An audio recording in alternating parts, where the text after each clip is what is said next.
பூமியை போலவே சூரிய குடும்பத்தில் இன்னொரு பூமி இருக்குது அப்படின்னு சொன்னால் நீங்கள் நம்புவீங்களா? உண்மைங்க. சனி என்று சொல்லக்கூடிய காரிக்கோள் அப்படின்னு அதுக்கு பேர். கருமையாக இருப்பதனால் அதற்கு காரி என்று பெயர். சனிக்கிழமை கூட நம்ம ஊரில் காரிக்கிழமைன்னு தான் சொல்லுவோம்.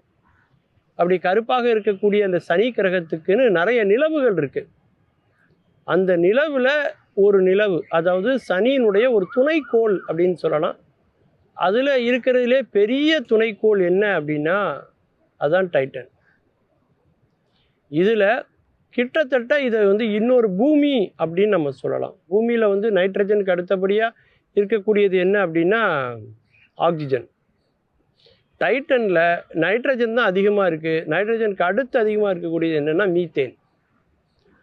நம்ம பூமியில் எப்படி நீர்நிலைகளில் ஆறு, அருவி, குளம், ஏரி, வாய்க்கால் அப்படின்னு பல நீர்நிலைகள் இருக்குதோ, அது போலவே அந்த டைட்டன்னு சொல்லக்கூடிய நிலவினுடைய துணைக்கோள்லையும் கூட பல நீர்நிலைகள் இருக்குது. அமெரிக்கா சமீபத்தில் அனுப்பிய விண்கலன் பயோனியர், அது படம் பிடித்து அனுப்பியிருக்கிறது.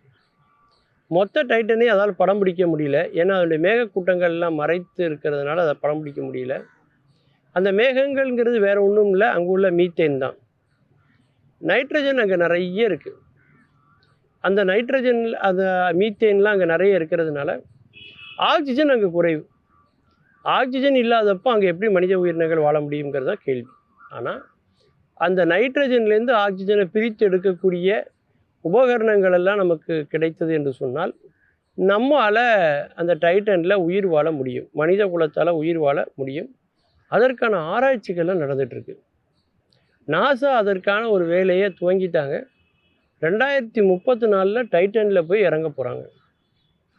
அப்படி இறங்கினதுக்கப்புறம் தான் தெரியும் அங்கே மனிதர்கள் இருக்காங்களா, பூமியில் இருக்கிற மாதிரியே அங்கே உயிரினங்கள் இருக்கிறதா என்ற உண்மைகள் எல்லாம் நமக்கு அதன் பிறகு தான் தெரியும் அப்படின்னு சொல்லலாம். அந்த அளவுக்கு டைட்டனை பற்றிய ஆராய்ச்சிகள் தொடர்ந்து நடந்து கொண்டே இருக்கிறது. இது சனியினுடைய மிக முக்கியமான ஒரு துணைக்கோள் அப்படின்னு நம்ம அழைப்பதற்கு என்ன காரணம் அப்படின்னா, இது 15 நாட்கள் 22 மணி நேரத்தில் சனியை இது சுற்றி வருது.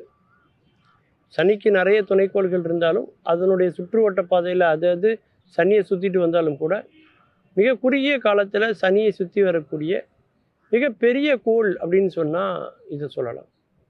இங்கே எப்படி மனித குலத்தை குடியமர்த்த முடியுமா அப்படிங்கிற ஆராய்ச்சியில் நாசா இப்போ இறங்கியிருக்காங்க. இனிமேல் ஏவுகணைகள் மூலமாக ராக்கெட்டில் பல 1000 டன் எடை உள்ள மணலை இனிமே அந்த டைட்டனில் போய் கொட்ட போகிறாங்க. கொட்டி அதில் பயிர்களை உற்பத்தி செய்ய போகிறாங்க. அங்கே மீத்தேனிலிருந்து பிரித்து நீரை தனியாக எடுத்து அங்கே நீரை உருவாக்கி அந்த தாவரங்களெல்லாம் வளர்க்க போகிறாங்க. அதற்கான செயற்கை குடில்களை அமைக்கிற பணிகளையும் கூட இன்றைக்கு நாசா வெற்றிகரமாக திட்டமிட்டு கொண்டு இருக்கிறார்கள் அப்படின்னு சொல்லலாம். அப்புறம் என்னங்க, நமக்கு தேவையான ஆக்சிஜனை பிரித்து எடுக்கக்கூடிய உபகரணம் நமக்கு கிடச்சிருச்சு. அங்கே ஏற்கனவே தண்ணி இருக்குது. அங்கே உயிர் வாழ்வதற்கு தேவையான நமக்கு தானியங்களுக்கெல்லாம் அங்கே பயிர் செய்வதற்கான சூழலும் உருவாகி விட்டது. அதன் பிறகு நமக்கு எந்த கவலையும் இல்லாமல் அங்கே மனிதர் குலத்தை நாம் குடியமர்த்துவதற்கான எல்லா வாய்ப்புகளையும் அந்த டைட்டனில் இருப்பதற்கான சாத்தியக்கூறுகள் அதிகமாக இருப்பதால் அந்த முயற்சிகள் மிகவும் வெற்றிகரமாக நடந்து கொண்டிருக்கிறது. கூடிய விரைவில் பூமியை போன்ற ஒரு பூமி தயாராகிவிடும். அங்கு மனித குலம் குடியேறும், குடியமரும். மீண்டும் பல புதிய தகவல்களோடு, அதில் அறியப்படாத பக்கங்களோடு உங்களை சந்திக்கிறேன். நன்றி, வணக்கம்.